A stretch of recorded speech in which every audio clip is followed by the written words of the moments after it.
I want to show you how to make the most delicious winter broth. This is a hearty soup that will fill you up. It will make you feel really, really good. A really therapeutic lunch or even dinner. It's so easy to buy it in a tin, in a jar, but actually making your own is so easy. Really, really nice. So it's still chilly. I would have a jacket on, but I've got the fire to heat me up. Conker's having a little sleep. So the basis of this beautiful hearty broth is a ham hock. And if you've never bought one before, please look for them. If you go to a butcher's or if you go to a market, you're gonna see these, right? Often stacked up high. Like this was £3.50. So this is the hock, what we would call like a shank on a lamb. This is like a hard-working part of the animal. You've got bone, you've got marrow, you've got all the little connective tissues, you've got the fat, and they salt these down and they smoke them, and they're just incredible bases to making your own broth. Whatever you make with this broth, whether it's a soup, a stew, a risotto, a minestrone, it's a thing of beauty. So pick them up. They're cheap and gorgeous. What I did was in this pan, I just covered it in cold water and I let it soak overnight, right? The next day, you throw away the water. I've now covered it with fresh water and I've just brought it up to a simmer. So this is the beginning of the story. So my goal as cook is to extract the most amount of flavour out of the bone, the skin and the meat. I'm going to simmer this for about 2.5 hours until that meat will fall off the bone, right? That's the time when I know things are good, okay? So let's add to this water to make this truly exceptional. So herbs. Herbs are a beautiful thing. They're really cheap to buy. They're really amazing to grow. Those woody herbs, thyme, rosemary, sage, bay, you know, these are perennial herbs. They're really robust. If you've got them in your garden, you buy them once and you'll never pay for them ever again. I've got some parsley, which you'll have to get from the supermarket at this time of year, but I'll put that in there as well. Some bay leaf, love bay leaf, just a nice little click like that. And then I've got a couple of pieces of celery. Now these outer pieces of celery are always a bit stringy, right? So these are really fresh and a really nice fragrance. And I think this is a really good base to soups and stews. So just hold it together like that. Get yourself some string, right? And then we'll tie it up. Is it worth it? Yes. So that is a version of a bouquet garni, but essentially it's herby, it's fragrant. I might just do a little loop on the top so I can hang it from that hook so it's easy to remove later on. Before I put this in, let's have a little skim. As you're bringing this ham hock to the boil, you will get some scum on the top. That's fine. Just remove it. So in we go with my version of a bouquet garni. We can just hang it on there like that. That will flavour this broth in the most beautiful way.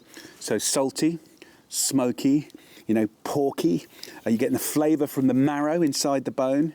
You've got all those beautiful herbs and the celery. So this is a nice little part of our story. I've got another little hack that I think's really, really cool and fairly underrated. These are dried mushrooms. Okay, so this is a little bit of porcini and morels. So a bit more expensive, but it can be the cheapest mushrooms ever. But dried mushrooms give you that incredible, deep umami. And literally all you need is a little handful like this. See, like that. So whatever dried mushrooms you can get your hands on, just a little handful will go a long way. So just crunch them up in your hands and they will give incredible, deep, meaty, sort of earthy, umami flavors. You know, when you slurp on that, the flavor's just gonna go long, long, long. You'll fall in love with the bowl, and as you get halfway through it, you'll love it more and more. And it's because of these layers of flavors that you're investing. So dried mushrooms, bouquet garni, a little stir here, and what I'm going to do is just put another bit of log on the fire. I'm going to let that simmer for about 2.5 hours, and I'll go back to that pork, and when I can pull it off the bone, we're in a good place to go. Now that's only half of the recipe, right? Because I need to get some root vegetables, I need to get some lovely winter greens because this is a winter soup and I want to really express what's out there in the markets or my garden. So let's go and do it.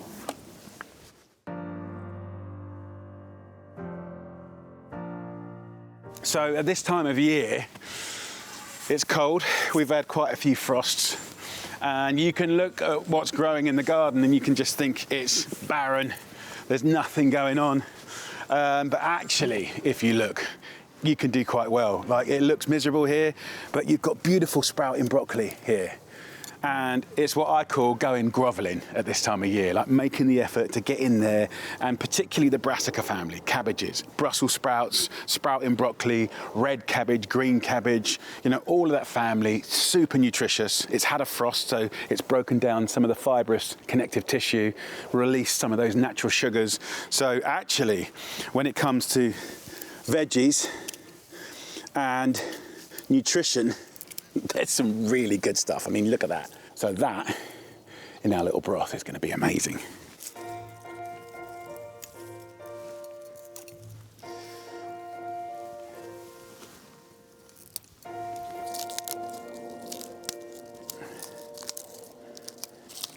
I love that sound.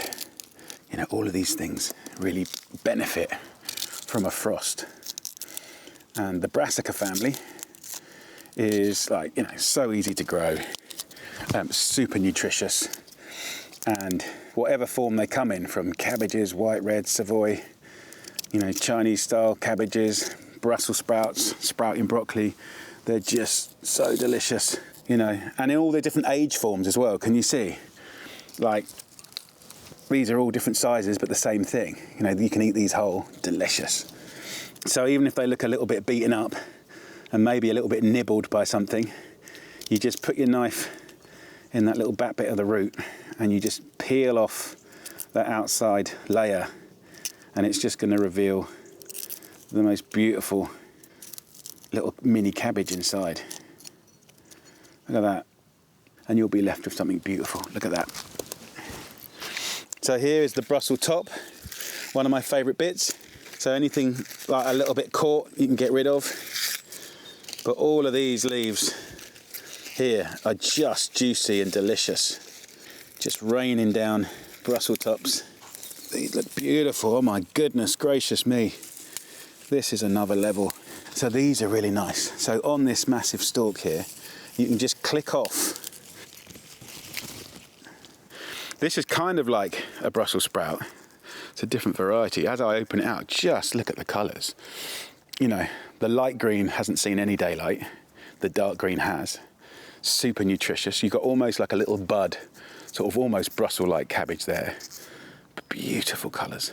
So here, Swiss chard in all their glorious colours. Got some red here. So the stalks I'll cook separately. The leaves, gorgeous. And I tend to not just cut them off, but take the bigger leaves first, and they carry on growing. Look at the colours in here.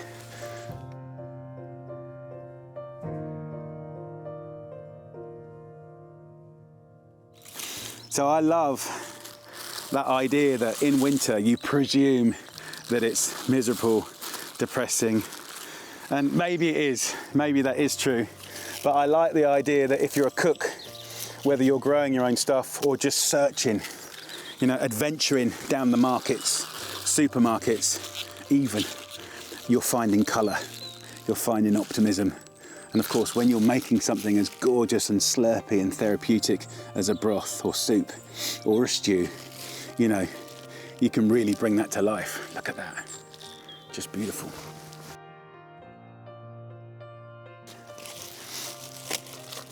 I've picked it a little bit early, but I don't care because this broth is worth it. Look at that.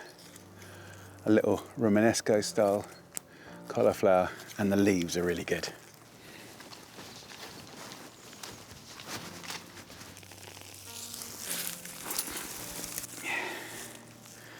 Celeriac, beautiful.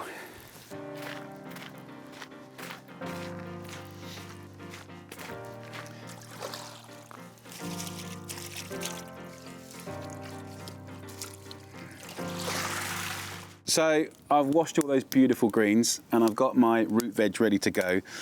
After like 2.25 hours, I love how the broth has changed colour. Can you see how those little bits of fat are just on the top of the broth? So let's just remove this pork for a moment. Oh, it's falling apart. You know, it's tender when you can't even get it out. Look at that bone, right? So you can see the meat is so tender, right? It's handed over a lot of its seasoning, its salt, its smoke, its flavor.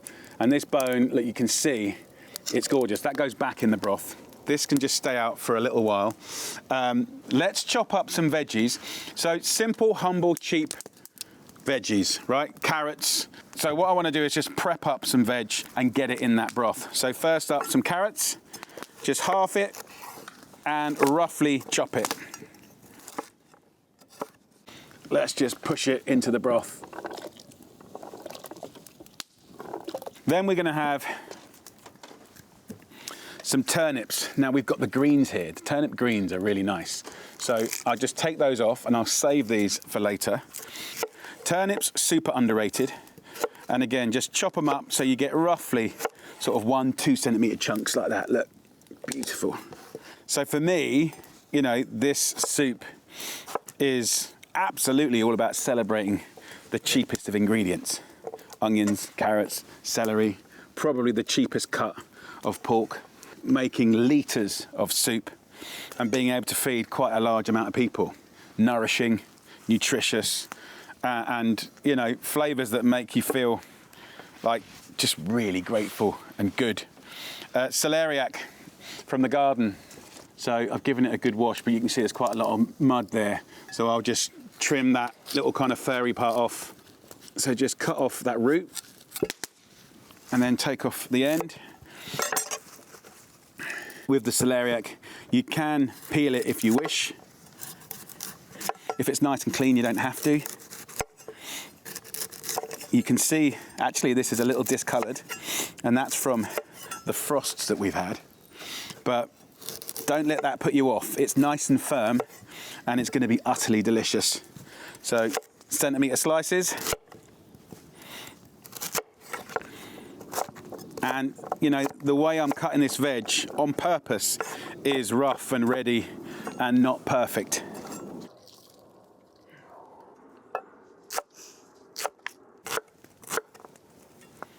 So onions roughly chopped. Then we've got celery. Now what I like to do with the celery is just remove these beautiful leaves. These can be part of the greens going in. So if we just cook the life out of them, they're not as magnificent as they are. So we'll remove those.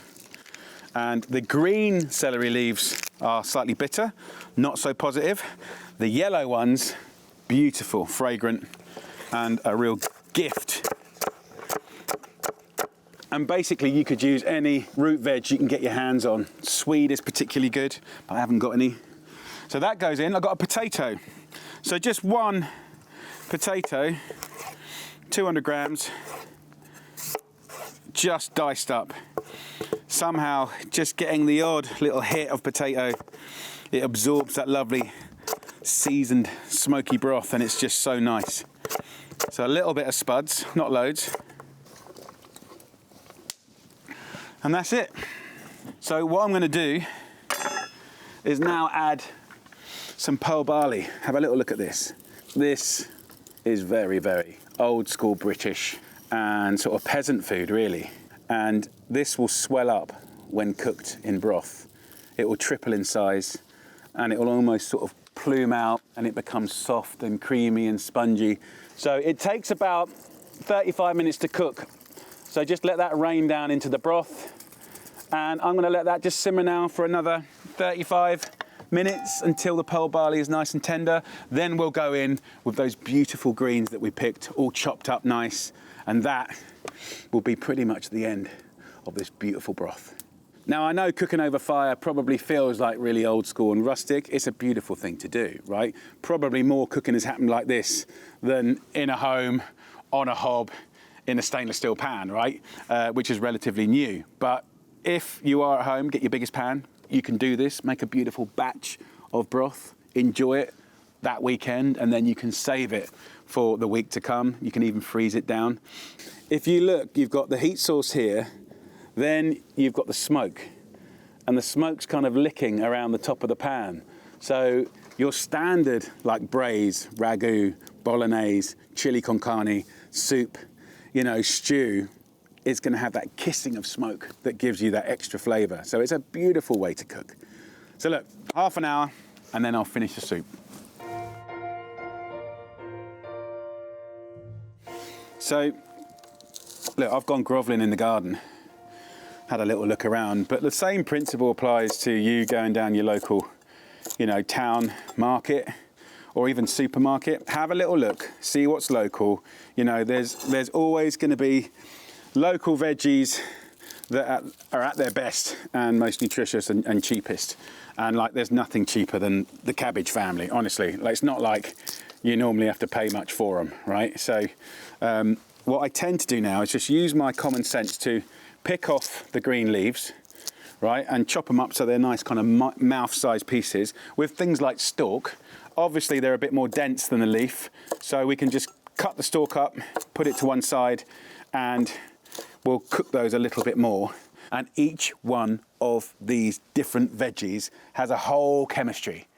And your body, when it's at its kind of most kind of cold, miserable, bit fluey, you know, when you're feeling a little bit, ooh, like this is the food that's going to bring you up. That's the power of cooking, right? Really nice thing to do. And you'll have leftover broth that can make risottos. You know, you can use the broth in other soups and stews. Any leftover veggies or bits of pulled ham hock, you know, you can put that with some cheese in a lovely toasty. It will make something truly magical. So look, common sense here. We have the little Brussels sprouts quartered to make them cook quicker, and the stalks of chard, they go in now. They only need 5 minutes, and we'll get that boiling again. So even though we've been simmering that ham hock for like 2.5 hours, you know, I don't want to so overcook the veg that it all goes grey and disappointing. So got some nice kale. Now the leaves can go in. Just load it up. And then the celery leaves and the turnip tops, we'll just clank these up and they can go in. So let's just get this fire roaring a little bit, and we'll lose now that bouquet garni. It's done its work, and it's done good work. Fragrance and herbs. That'll be composted. And let's give this a nice little stir. Get rid of the bone. And if I go deep into the pan, can you see how beautiful that pearl barley has swelled up, tripled in size? Give it a nice stir now. Look at the colours. So look, we got the ham hock here, and this outer skin can come off. There's nothing on here that I need. You could try and fry that up and get it crispy, which could be very nice. Amazing as a base to cooking off greens and spinach another day maybe. But if you look at the meat here, I'm just going to use my hands to pull it apart. So I'm just going to shred it. Pull off any other little bits of bone or skin. So in we go with this beautiful ham. Conker should have been here for this. He would have got a bit of ham. Conker! Conker! Like, he's going to miss out big time if you don't get here for this. This is, I'm going to take a little bit just for him, just in case he comes back. There you go. Right, let me go and wash my hands. Okay, let's stir that through. This is really coming together now. Look at the colours. Yes, properly gorgeous, rustic, old-fashioned cooking. This is something that my nan would have loved. My goodness. You know, real food, full of love. Okay, now for something not very traditional. I'm going to take a little creme fraiche. Bit French, bit posh. Some English mustard, because they are our neighbours, and we should have a union of love. So heavy on the mustard, 2 teaspoons, with about 3 tablespoons of creme fraiche. And I'm going to mix that up to make a very hot cream. And that is going to be a really hot, creamy little sauce, and that going into your hot bowl of veggie ham hock broth with the pearl barley, with those little chunks of potato, and maybe a little bit of bread. Right, triple carbs, right? That is going to be a thing of joy. So not traditional at all, but I like it. Now is the time to serve. I've got a little bit of bread that I've been just toasting next to the fire, heating up. So get yourself a nice rustic bowl. Mix that soup from the bottom so you get a little bit of everything. This all feels very good. Look at that. So there you go. Old school. Ham hock, veg, pearl barley, broth. Hot and steaming. Although certainly not British, if you've got good extra virgin olive oil, I just feel that this works so nicely. I'll take a little bit of this bread that's toasting up, just tear it in there. And that, with a little bit of that hot mustard creme fraiche, it just works. A nice pinch of pepper. Right, time to get in there. So I always start with a slurp. Delicious. So clean, so healthy. Deep flavours from the mushroom and the smokiness from the ham hock. Go to the bottom of the bowl and you get all that lovely pearl barley. Look at that, the colours, the pink, the yellow carrot.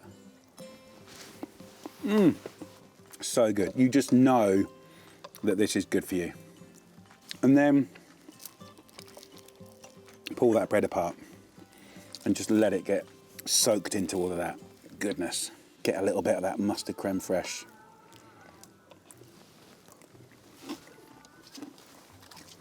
A little bit of that hot, nasal, English mustard vibe. So good. It's a bowl of goodness that has all these different dimensions. Delicious. So there you go, lovely people. I mean, all right, I've got a fire going. We've gone old school, but ultimately the principles remain the same. Get your biggest pan, get down the market, buy cheap veg, seasonal veg, get that ham hock, and just spend a bit of time. It'll be hardly any work, it'll just be time. Time is the gift here. And then have a slurp up. Have something like this, it'll make you feel really, really good. Get your own little bowl and just enjoy.